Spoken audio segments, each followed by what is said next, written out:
Et salut tout le monde, j'espère que vous allez bien et que vous êtes en forme, surtout les étudiants de Campus France et de permis d'études d'études au Canada. J'espère que vous allez bien et que vous êtes en forme. Alors les gars, moi c'est AOB, je suis le fondateur de l'entreprise Tech AOB et je viens de créer ma chaîne YouTube. Je fais des vidéos sur Campus France, sur études au Canada, sur la DV loterie américaine et sur les études aux États-Unis d'Amérique. Alors si le contenu de ma chaîne YouTube vous intéresse ou bien vous avez envie dans l'avenir de faire l'une de ces procédures afin que vous puissiez venir dans l'un de ces pays, n'hésitez pas s'il vous plaît à vous abonner, à liker cette vidéo et à activer la cloche de notification parce que puis vous vous abonnez, vous likez, vous commentez mes vidéos, ça me donne envie, ça me motive de faire des vidéos qui vous conseillent, qui vous montrent comment vous faites vos démarches du début à la fin jusqu'à l'obtention de votre visa. Alors les gars, aujourd'hui le contenu de cette vidéo c'est quoi? C'est quels sont les documents que vous devez fournir à l'ambassade afin que vous puissiez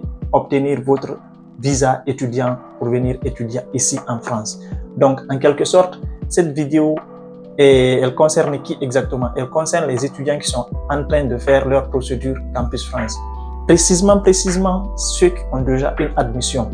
Donc, les gars, si tu as une admission et que tu es actuellement en phase de préparation de constitution de tes documents, il faut suivre cette vidéo, ça va beaucoup t'aider et ça va t'éviter de faire des erreurs de documents et tout, afin que tu puisses faire ta demande de visa France pour obtenir ton visa étudiant. Et j'ai divisé ces documents en 3 volets pour vous. J'ai réparti ces documents en 3 volets pour vous. Donc il y a 4 volets de moins. J'ai réparti ces documents en 4 volets. Le premier volet, c'est quoi? Le volet administratif. Il y a le volet hébergement, il y a le volet financier et il y a le volet pédagogique.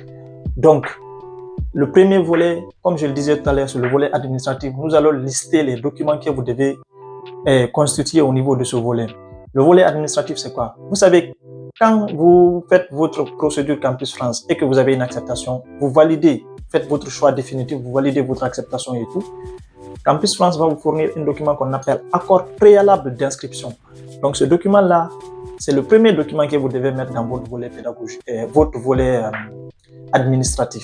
Plus maintenant votre passeport, plus la quittance de paiement. Vous savez, lorsque vous étiez en train de faire Campus France, vous avez payé des frais d'admission et tout. Campus France avait envoyé un document qu'on appelle quittance de paiement dans votre compte Campus France. Vous le téléchargez, vous l'imprimez, vous l'ajoutez. Donc, il y a ces 3 documents, je répète. Donc, vous avez accord préalable d'inscription, vous avez votre passeport et vous avez votre quittance de paiement. Ça, c'est le premier volet. Maintenant, le deuxième volet, c'est le volet pédagogique. Donc, je pars du plus petit au plus grand, c'est-à-dire les documents les plus faciles à obtenir aux documents les plus difficiles à obtenir. Et le volet pédagogique vient après le volet administratif. Donc, le volet pédagogique, c'est quoi? Le volet pédagogique, c'est que là, vous constituez tous les documents, n'est-ce pas, que vous aviez mis dans votre compte Campus France afin de pouvoir présenter votre demande d'admission. C'est-à-dire, quels documents exactement? Je précise. Donc, vos diplômes, vos relevés, vos attestations, vos certificats, tout ce que vous aviez mis dans votre compte Campus France là. Vous constituez ça pour ce volet-là et tout. Donc, on passe maintenant au volet suivant. Le volet suivant, c'est le 3e volet. Donc, ça, c'est le volet qu'on appelle volet hébergement. Donc, vous savez, l'ambassade, il va vous demander, quand vous arrivez en France, vous allez habiter chez qui?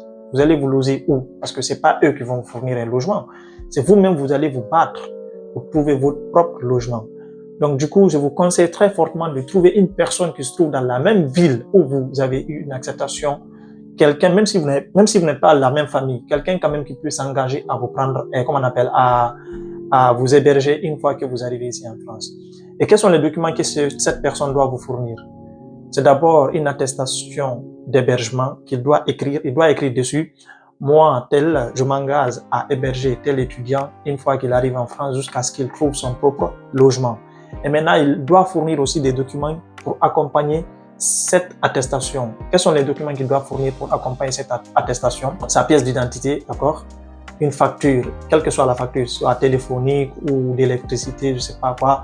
En tout cas, une facture où l'adresse de sa maison est mentionnée, d'accord? Ensuite, il peut aussi fournir son contrat de location pour savoir il vit dans combien de mètres carrés. Parce que c'est déterminé, ici en France, c'est 9 mètres carrés par personne, d'accord? Donc du coup, si la personne vit dans 18 mètres carrés et qu'ils sont deux, il ne peut pas vous faire une attestation d'hébergement. Donc il faut faire très attention, il faut faire des calculs. C'est 9 mètres carrés par personne. Quand la personne vous envoie son contrat de location, vérifiez il vit avec combien de personnes dans la famille et calculez le nombre de mètres carrés. Multipliez le nombre de personnes qui se trouvent dans la famille par 9 mètres carrés. Vérifiez s'il reste toujours 9 mètres carrés. Ça, c'est pour vous. D'accord? Donc, s'il reste 9 mètres carrés là, c'est que la personne peut vous héberger une fois que vous arrivez en France. Donc, je répète, quels sont les documents qu'ils doivent fournir? C'est l'attestation d'hébergement et une facture d'électricité ou je sais pas, téléphonique. D'accord? Encore son contrat de location et sa pièce d'identité. Ça, c'est le troisième volet.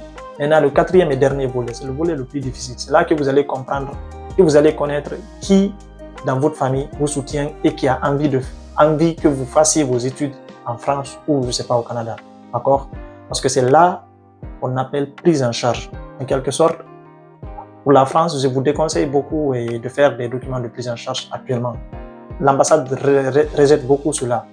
Donc, essayez de faire un compte bloqué. D'accord? Le compte bloqué, c'est quoi? Vous devez trouver quelqu'un qui se trouve dans votre famille ou bien une connaissance, même si la personne n'est pas dans votre famille, qui s'engage à faire un compte bloqué pour vous dans sa propre banque. Donc, il va aller voir sa banque à ce qu'il crée un sous-compte à ton nom et il bloque le montant de 7 380 €. Et pour vous, quand vous divisez les 7 380 €, ça fait 615 € par mois. Donc, ici, un étudiant en France, on estime que dépenser au minimum 615 €, ça c'est le minimum pour que tu puisses vivre ici en France en tant qu'étudiant.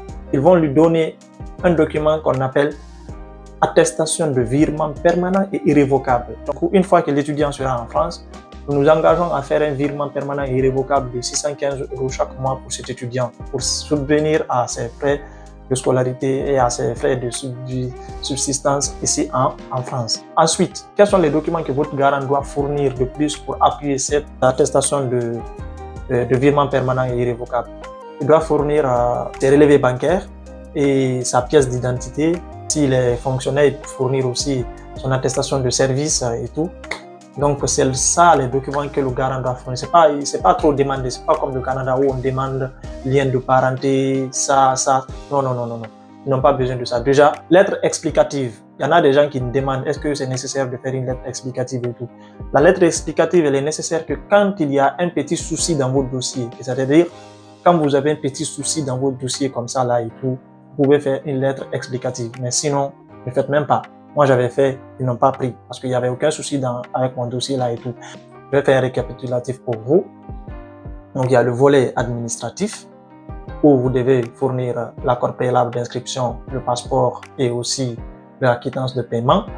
Et il y a le volet pédagogique où vous allez mettre vos diplômes, vos relevés de notes, d'accord? Et aussi, il y a le volet hébergement où quelqu'un va s'engager à vous héberger quand vous arrivez ici en France. Donc, du coup, il va écrire une lettre, comme je le disais, qu'on appelle attestation d'hébergement et accompagne cette attestation par n'est-ce pas, sa pièce d'identité, son contrat de location et aussi une facture d'électricité ou de téléphonique et tout. Ensuite, c'est le dernier volet qui est le volet financier. Si vous faites un compte bloqué, je vous conseille beaucoup un compte bloqué. Je répète, je vous conseille beaucoup de faire un compte bloqué. D'accord, c'est très important. Là, si vous n'avez pas quelqu'un qui peut vous faire un compte bloqué, vous pouvez passer par Studeli. Vous les appelez et ils vont faire ça pour vous. D'accord? Ensuite, le dernier volet qui est le volet financier, la personne va vous aider à avoir un accord, une attestation de virement permanent et irrévocable. Il vous fournit ses relevés bancaires, son attestation de service, sa pièce d'identité. Donc, c'est tout pour cette vidéo. Si vous avez des questions ou que vous avez d'autres inquiétudes, les gars, n'hésitez pas à me demander. Vous pouvez poser toutes vos questions dans les commentaires. Je prendrai mon temps dès que possible et je vous répondrai. Je vais encore laisser mon numéro qui est là, WhatsApp. Si vous avez besoin qu'on vous aide, toutes les personnes qui ont des admissions à Clermont-Ferrand et vous avez des galères pour avoir des attestations d'hébergement, vous pouvez me contacter. Je ne vais pas vous garantir forcément une attestation d'hébergement, mais je peux vous aider ou bien vous mettre en contact avec vos associations qui sont là. C'est-à-dire si tu es sénégalais, je peux te mettre en contact avec le président de l'association des étudiants sénégalais qui est là. Si tu es guinéen, peux te mettre en contact avec le président de l'association des étudiants guinéens, si tu es congolais, béninois ou je sais pas quoi. N'hésitez pas à me contacter. Voilà mon numéro qui est là et voilà mon adresse mail. Vous me contactez, vous m'envoyez votre preuve d'acceptation et moi, je vous mets en contact avec vos différentes associations qui vont vous aider à avoir les attestations d'hébergement. Les gars, comme je le disais tout à l'heure, s'il vous plaît, abonnez-vous et likez cette vidéo. Merci beaucoup, portez-vous bien et je vous souhaite bonne chance visa.